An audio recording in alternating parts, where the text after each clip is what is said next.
आप सभी का मैं स्वागत करता हूं। राष्ट्रीय परिदृश्य के घटनाक्रम में आप सभी छात्रों का पुनः स्वागत है। और जिस तरह से आप अपने कार्य क्षेत्र में बिल्कुल एकदम जी तोड़ मेहनत कर रहे हैं, ऐसे करते रहिए।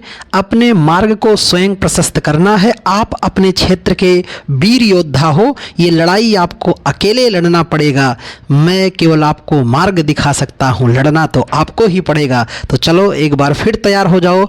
इस राष्ट्रीय परिघटना की अगली चर्चाओं को लेकर मैं आपके बीच पुनः उपस्थित हो रहा हूँ। दोस्त, अमृत भारत स्टेशन योजना 6 अगस्त 2024 की योजना है, जिसकी आधारशिला प्रधानमंत्री मोदी जी ने रखी है।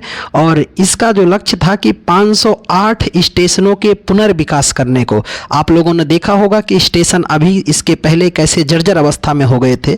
तो 508 स्टेशनों का पुनर्विकास किया जाएगा अमृत भारत स्टेशन योजना के तहत। और इसका पहला चरण अभी शुरू किया गया है, जिसके तहत उत्तर प्रदेश के 55 स्टेशन इसमें चुने गए हैं, राजस्थान के 55 और बिहार के 49 स्टेशन चुने गए हैं। और ये रेलवे स्टेशनों के आधुनिकीकरण की एक नीति तैयार करता है। कौन? अमृत भारत स्टेशन योजना। हम लोग अमृत योजना भी, अमृतकाल भी मैंने आपको पढ़ाया था कि अमृतकाल का टाइम पीरियड कितना होता है। तो हम लोग आज़ादी का 75वां अमृत महोत्सव भी मना रहे हैं। और उस तरह से राष्ट्रीय परिघटना में ये बदलाव भी आपको दिख रहे हैं स्टेशन के क्षेत्र में। अगले राष्ट्रीय परिघटना परिदृश्य की तरफ हम लोग रुख करते हैं। तो बड़ा ही चर्चा में रहा और हर बार एग्ज़ाम का यहाँ से एक सवाल जरूर बनने का प्रश्न रहता ही है। राष्ट्रीय बहुआयामी गरीबी सूचकांक 2023, इसकी बात अगर किया जाए, इसको जिसे हम लोग इंग्लिश में कहते हैं multi dimensional poverty index MPI, ये राष्ट्रीय स्तर पर इसका सर्वेक्षण या समीक्षा प्रस्तुत किसने किया है? नीति आयोग ने। वैसे अंतर्राष्ट्रीय स्तर पर बहुआयामी गरीबी सूचकांक UNDP जारी करता है, लेकिन हम लोगों को राष्ट्रीय पढ़ रहे हैं तो राष्ट्रीय स्तर पर किसने जारी किया है? नीति आयोग ने इसकी समीक्षा रिपोर्ट पेश किया है। और ये इसका दूसरा संस्करण है। पहला संस्करण इसका कब जारी किया गया था? 2021 में।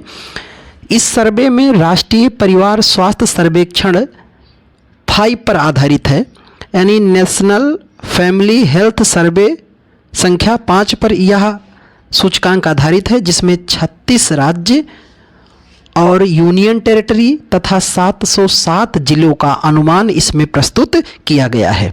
इसमें मैं बात करूं दोस्त, तो इस पे यह ध्यान रखना है कि जो इसके पहले के सर्वे हुआ था 2015 और 16 में, हम लोग देखे थे कि उस समय गरीबी कितनी थी हमारे देश में? 24.85%।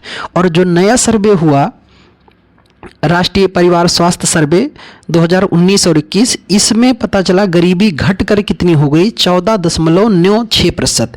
यानी पिछले आंकड़े से नए आंकड़े में कितने प्रतिशत की कमी दर्ज की गई है? 9.89% गरीबी दर्ज की गई है। हम लोग बात करें दोस्त कि सबसे ज़्यादा गरीबी वाले राज्यों में नंबर 1 स्थान पे आपका बिहार है, 33.76% को लेकर के। देखिए, अगर पुलिस और SI SSC आप दे रहे हैं तो परसेंटेज आपको याद नहीं करना है, केवल मैं इस जानकारी के लिए बता रहा हूं बस, ठीक है।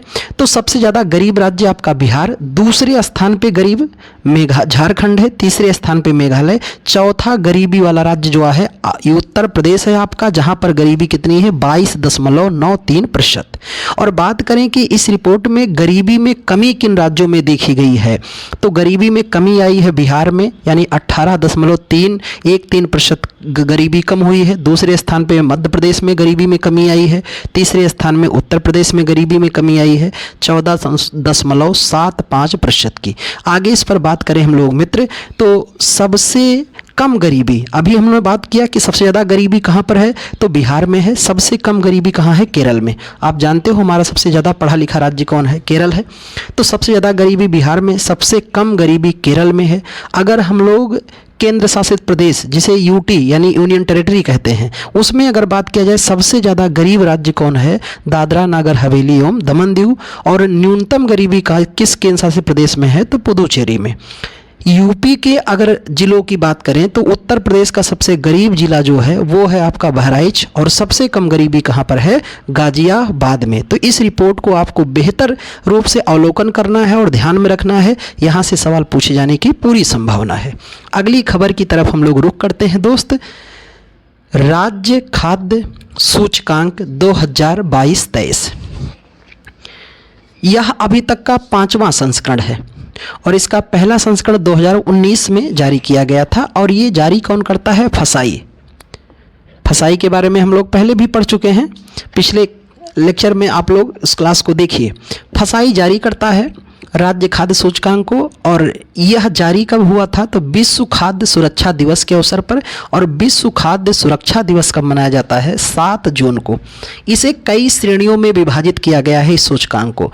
बड़े राज्य की श्रेणियों में, छोटे राज्य और केंद्र शासित प्रदेश, 3 श्रेणियों में विभाजित किया गया है। अगर यहाँ मैं तीनों स्तर पे आपको बात करूँ दोस्त और बताऊँ इन संदर्भ में, तो बड़ी बेहतर जानकारी यहाँ से मिलती है। वह यह कि बड़े राज्यों में खाद्य सूचकांक पे नंबर 1 स्थान पे केरल है, दूसरे स्थान पर आपका पंजाब है, तीसरे स्थान पर तमिलनाडु है, उत्तर प्रदेश 5वें स्थान पे है। किस स्थान पे? 5वें। और इस खाद्य सूचकांक पे नंबर 1 स्थान पे केरल है और सबसे निचले पायदान पे बिहार है। अभी हम लोगों ने पढ़ा यही कुछ समय पहले दोस्त कि गरीबी में भी सबसे ज़्यादा गरीब कौन है? बिहार। और सबसे कम गरीब कौन है? केरल। तो यहाँ खाद्य सूचकांक में टॉप पर है केरल और सबसे नीचे बिहार 19वें पायदान पर है। छोटे राज्यों में नंबर 1 पर गोवा है, नंबर 2 पे मणिपुर है, अंतिम राज्य में आपका मिजोरम है। केंद्र शासित प्रदेशों में top union territory Jammu Kashmir, दूसरे स्थान पे दिल्ली, अंतिम स्थान पर लक्षद्वीप है। इसे भी आपको ध्यान में रखना है।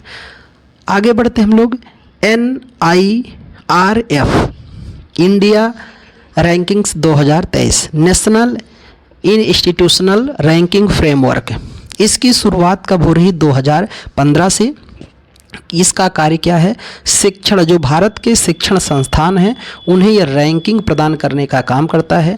पहला संस्करण मेरे दोस्त इसका 2016 में आया था। 8वां संस्करण इसका कब आया है? 2023 में। और इसने कुल 5 श्रेणियों में करके ये रैंकिंग जारी करता है। वो 5 श्रेणियाँ कौन कौन सी हैं तो उसे ध्यान से देखना कि एक तो समग्र ऑल ओवर, फिर कॉलेज लेवल का, विश्वविद्यालय लेवल का, अनुसंधान संस्थान और नवाचार, ये 5 श्रेणियाँ ये जारी करता है। इसमें अगर हम लोग समग्र ऑल ओवर कहें तो पहली रैंक किसे मिला है? IIT मद्रास को, पूरे भारत में टॉप शिक्षण संस्थान है। 5वां स्थान उत्तर प्रदेश के IIT कानपुर को मिला है। और टॉप कॉलेज की बात किया जाए तो भारत के मिराडा हाउस कॉलेज दिल्ली का है। विश्वविद्यालय की बात किया जाए तो राष्ट्रीय विज्ञान विश्वविद्यालय बेंगलुरु है। अनुसंधान संस्थान भी कहाँ का है? बेंगलुरु का ही है। और नवाचार में IIT कानपुर को स्थान मिला है इस रैंकिंग में।